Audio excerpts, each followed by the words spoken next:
Okay, I'm going to get this meeting started. I know a lot of you are busy. One woman is starting a new job I think it was last week.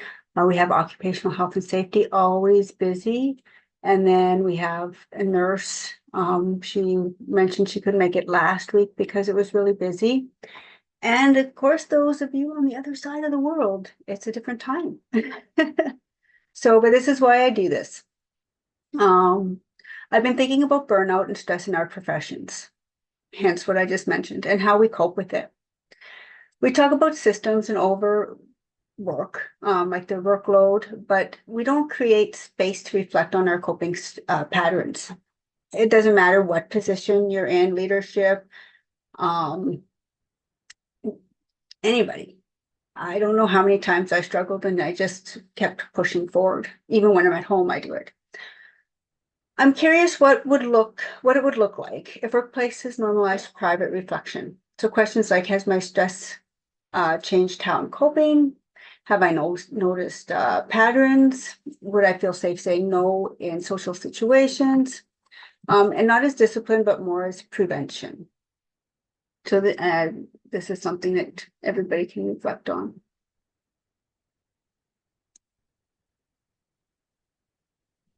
So these are the questions that I went over last week.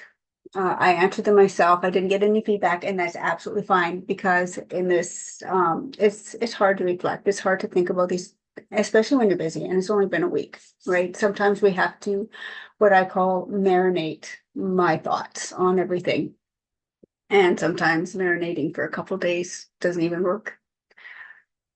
So I mentioned that I do a lot of my work online now. Not only are team leaders and professionals busy, or like such as social workers, like the health and safety I was mentioning. Um, but the people that we're aiming to support, they need us to meet where they are, and they're busy as well. You know, they go from work to home, home to work. I mean, the only time I ever had a moment to myself, and even now, is 5, 6 o'clock in the morning. That's when I would do my research. That's when I would watch my not my shows, learning, or even meditation music. Actually, I don't do the meditation music. I would do that at work. I put on focus and concentration music just to help me focus because it was that busy. And I took note of it in the reunification program. So these women coming out of recovery, they were being reunited with kids that they hadn't seen for months. The schedule was so tight. Like, I don't even know how they breathe. They'd have programs in the mornings, they'd have to go home, feed their children, have some time for an hour with me, and then go back to programs again. How did they have time to clean? They were so embarrassed, but they were also told you need to keep your house clean.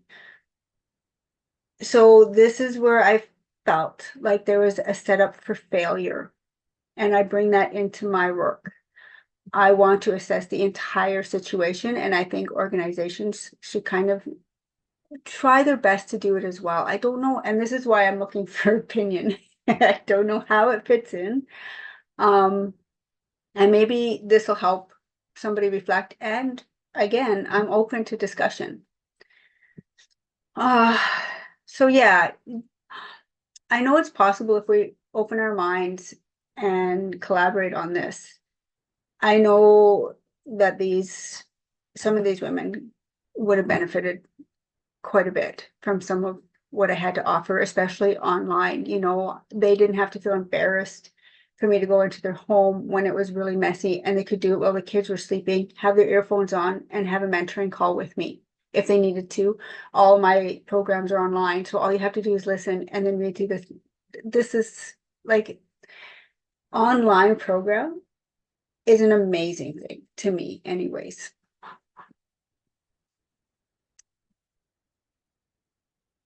Okay, so last week I shared a story about a team leader I once worked with, and I wanted to elaborate. I don't know why I didn't, on how kind some of these toxic people really are and can be, and what I've seen, and not just this one, but this is directly related to a person that I worked with. So I'm going to bring it up.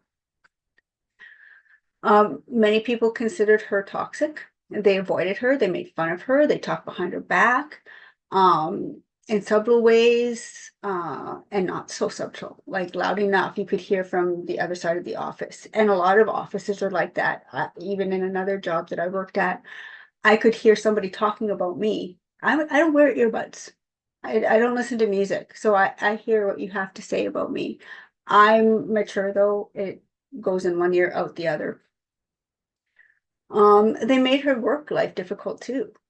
And because she made theirs difficult, it was retaliation, I think, on both sides.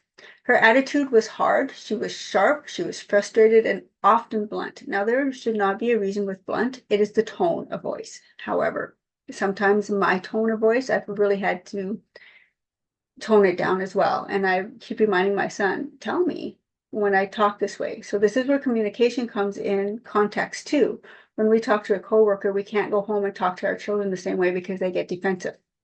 Um, our spouse, if we talk to our spouse the way we do, or vice versa with a coworker, it's taken in different context, right? So communication is huge in this area. And there's not enough communication out there, not in homes, not in organizations, even the grocery store.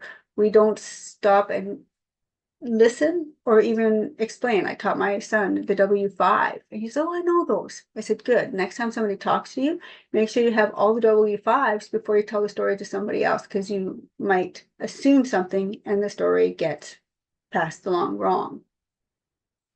Or anyways, I'm getting off traffic. This is why I keep scripts, because I can go on about this. What most people didn't see was the weight that she was carrying. She had enormous workloads with little support. That being said, it's a two-way street, and she wasn't able to delegate either some of it, which she could have.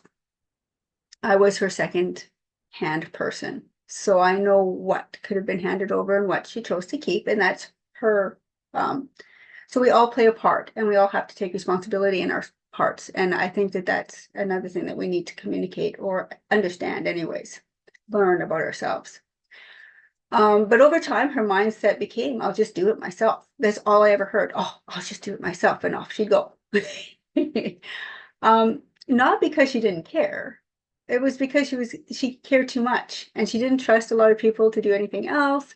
And trust me, there were some mistakes that were made that could have cost the company a lot. Instead of saying anything, she just did it. And I think that that, again, is a communication problem and should be brought up. I know we want to protect people. We can't always protect people because this is what happens, right? Now we get frustrated, we have more workload, and it builds up.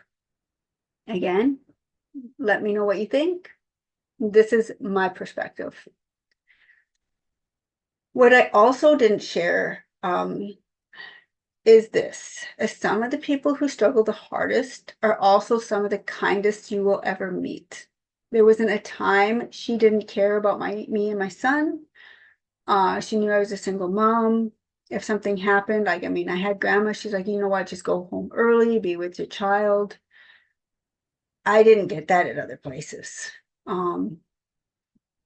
Her story ran deep. It was shaped by loss, grief, trauma. She entered a male-dominated industry at 20 years old and quickly learned that she had to talk tough to survive. She was now going into 45 years. So this is 25 years of service.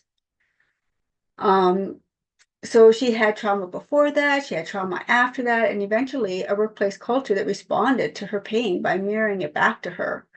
Again, when she struggled, support was minimal. Even when another colleague and I tried to advocate for her, the system didn't shift. We eventually lost our jobs under unclear circumstances. I'm going to make that clear, and this is why a lot of people fear talking. Okay, this is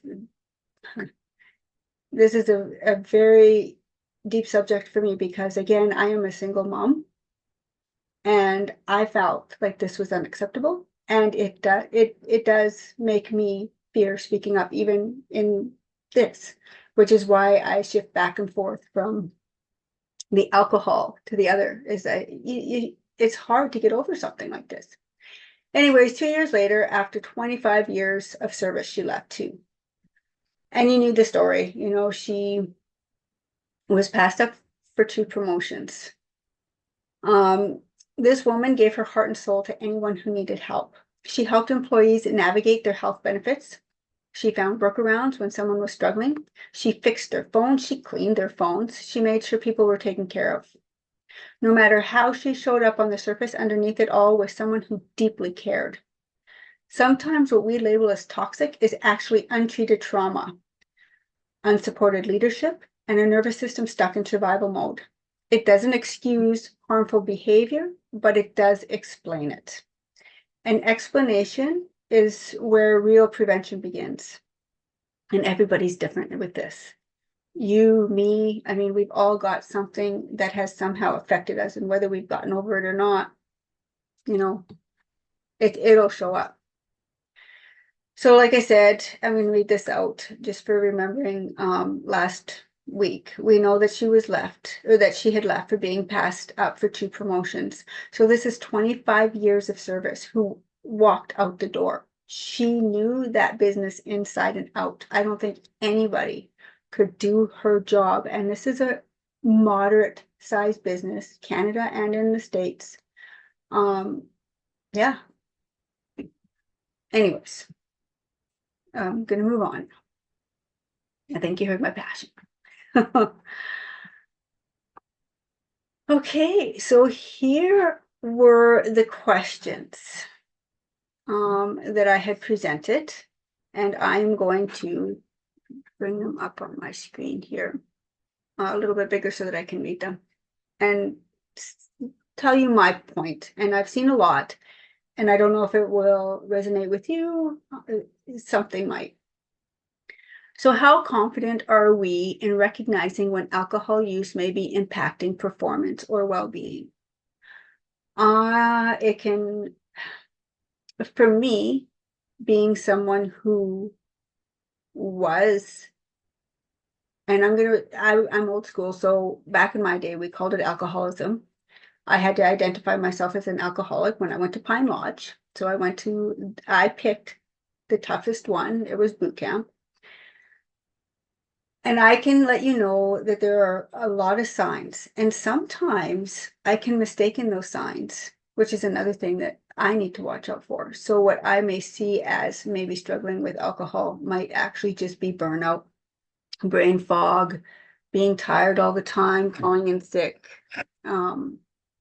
So the signs that I would look at specifically is, have you noticed them going out with their colleagues and staying out later?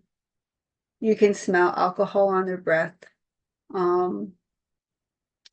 Maybe it's easier for me because I don't drink anymore. Maybe word of mouth. Maybe activity that's gotten around the office, whether it be true or not, over exaggerated or not. So I've heard that.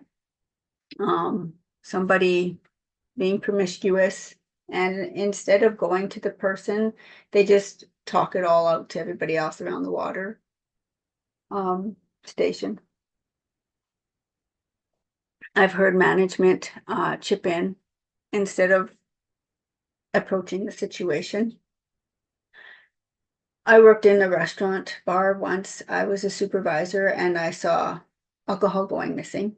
Now that you might not see that so much in an organization. Oh, Christmas parties. Well, you know what? Never mind. There's always a way. And that's coming from my drinking mind way back when. So again, I'd love to hear what you might see. Again, the shaking. Shaking was a big one. That's later stages too, though. If it's,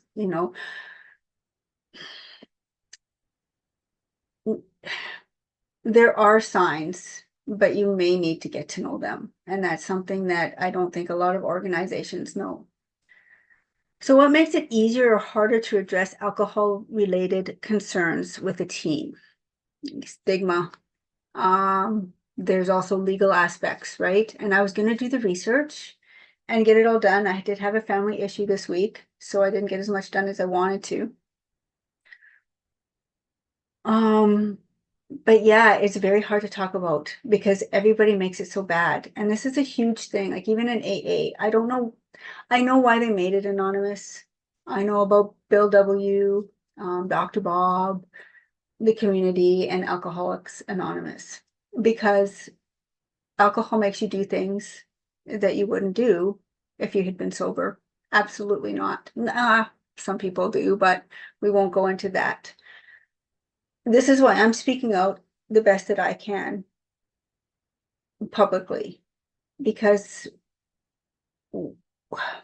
what is happening, the stigma, the the dirtiness of it. I'm going to just say this in words that I hear other people say. It's not the person. It's neurochemical imbalances, it's stress, it's everything else. And this is a way for them to cope. And I had another word, and I have a hard time bringing back words, and I have a hard time talking to, and I think I've mentioned it a few times. It's the speech part of my brain, the word recall part of my brain that was damaged during my drinking. Um, Sometimes I just talk to talk. So I'm going to move on. If it comes back, then I will speak it out. So do current policies and leadership training equip us to respond effectively? I would really love some input on this. I've been to many jobs, and there's just this one document that you sign of disciplinary actions if you come to work drunk. What if it was a 25-minute video along with that document that you had to watch on awareness of what alcohol does to you, why you shouldn't drink and drive, or like they do with the students, or a way to have somebody question their alcohol use when they're hired on, and then regularly throughout. I honestly think like prevention is reflection. Every couple of months, okay, we're going to put this out, just like safety. Okay, so how many times do we do safety? I sat not on the board, but I sat with the safety committee, and you'd have quarterly sit downs and check things out and walk around the buildings, right? I would bring up mental health because my mental health first aid. So what if we didn't do something like that? Um, and then I had any personal experiences from those of you out there. From my own personal experience, I could function for years while I was drinking. Nobody, as far as I know, as far as the person who's drinking understands, if nobody brings it up to them, nobody knows. It's a secret. But I couldn't get past 3 month probations when I was in my 20s. And they didn't have, you don't have to have an explanation. You just let them go.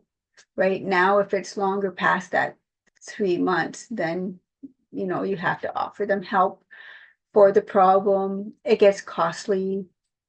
So sometimes they just try to get rid of the problem and push them out the door. So I can't remember the word for that. But get rid of.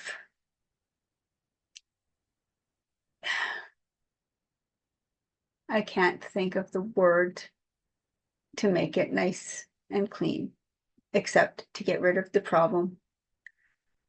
And that's probably going to hit hard, but I feel that that's the way that a lot of people talk.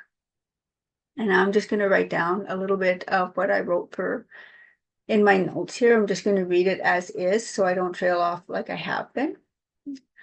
So organizations across sectors, especially in health and social services, are facing high levels of stress, burnout, and emotional fatigue. I did do a little bit of research. I was trying to do more. There is not a lot out there on this. I struggle finding lots.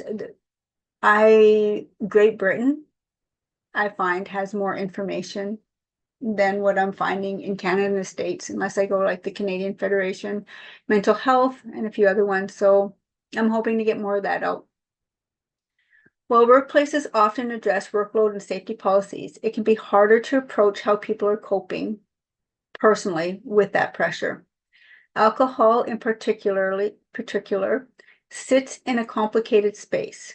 It's legal, socially normalized, and often tied to team culture. Yet it can also become a private coping strategy during periods of strain. The challenge for organizations isn't enforcement, it's how to create psychologically safe environments where reflection and early support feel possible without the stigma or fear of personal or professional consequences. So I had made a post on a comment on a post I had seen. And the comment that I had was, how do you expect to normalize a conversation that feels like a threat to someone's personal reputation when the fear of being judged for their coping mechanisms is exactly what keeps them silent until the crisis hits? I do not remember the name, so I can't put a little quote on there. I wish I could. I wish I had looked it up, but I wrote it down because it hits. It's true. That's exactly what it is. And so my reply was, you're right, normalizing these conversations isn't easy when people fear judgment or threats to their personal reputation. That's why reducing stigma and shifting the focus away from blame is so important. From my own experience, 18 years of personal struggle with alcohol, combined with my education, certifications, and work with others in recovery, I've seen how shame keeps people silent until a crisis occurs. I mentioned how it affects homes, generations, and it'll affect future employees. This because kids start to cope the same way. They start to speak the same way. We see it all over the place, until someone breaks that habit, it keeps going.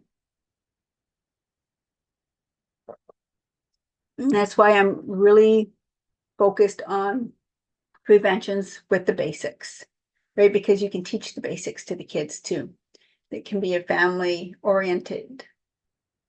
Well, I try to make it fun anyways. The basics. Once we get a little bit higher up into like the recovery, it's a little bit more serious because we need to keep focused. But with kids, it's perfect.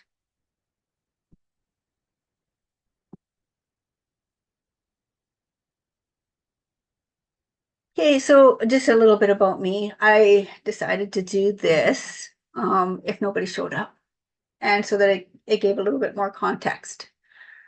So I'll read this out too. For those who don't know me, I design programs that meet organizations where they are, whether that's awareness, leadership, confidence, or structured support. If this conversation resonates, I'm happy to connect afterward. What I built came from personal experience. And then I furthered it into, I cut it back to the basics as soon as I hit the reunification program because those women needed just the basics. And when we're in survival mode, burnout mode, using things to cope, we don't want extremes. So even the basics has a lot of information and it's really just resources. But we need to keep it simple. We don't want to add to our plates. Who here has time to add a whole bunch of stuff to their plates?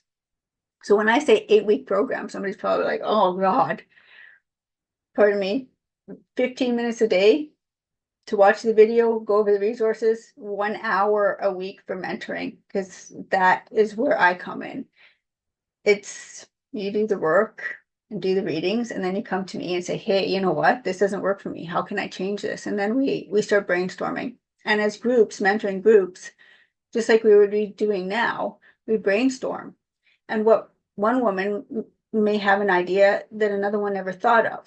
Or if men, I mean, for the basics, it's everybody. But like for the alcohol, I typically just work with the women in groups of just the women. Again, for the shame thing, we want them to feel comfortable. But for the basics, one person may have an idea that another one doesn't. And when we get together in groups, we can accomplish so much. I watch on LinkedIn all the time and everybody separates everything. And it's like, I I don't know if they're working together or not. I don't see a lot of collaboration, but I do with mental health.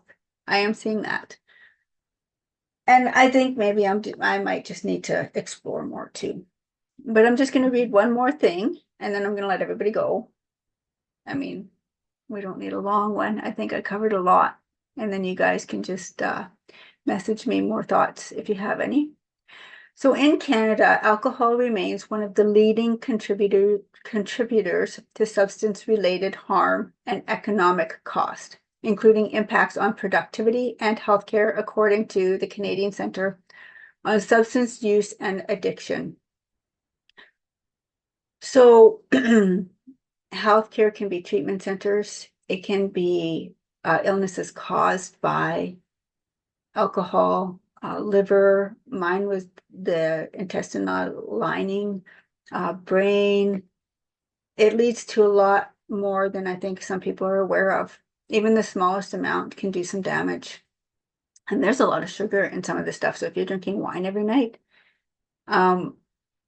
diabetes can be a huge, creeping around the corner. Whiskey has a lot of sugar in it too. I wish that they had to put labels actually on this because I'm a label reader and I don't know if this would make a difference. Because when you tell somebody all of the dangers, they don't really get it. They need to see it. And even then they don't, right? Like the smokes, they'd have all those pictures of smokers and what they did with their teeth and their mouth. None of that even helped me when I was drinking. But maybe now looking at the sugar content and going, oh, that's just me though. I'm against sugar, except for my chocolate chip cookies.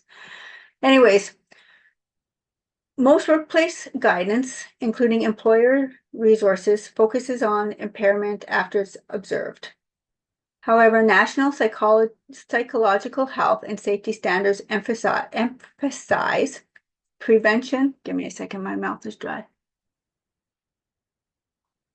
Stigma reduction and early support.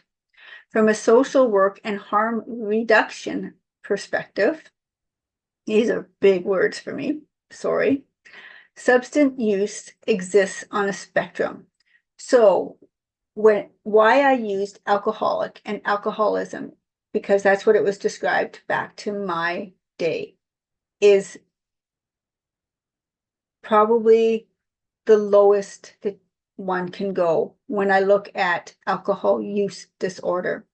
I had no idea what AUD was when I started doing this program. It was always alcoholism, because that was the disease that gave me, that helped stop the shame, knowing that I was sick with an illness. It wasn't me that just couldn't quit drinking.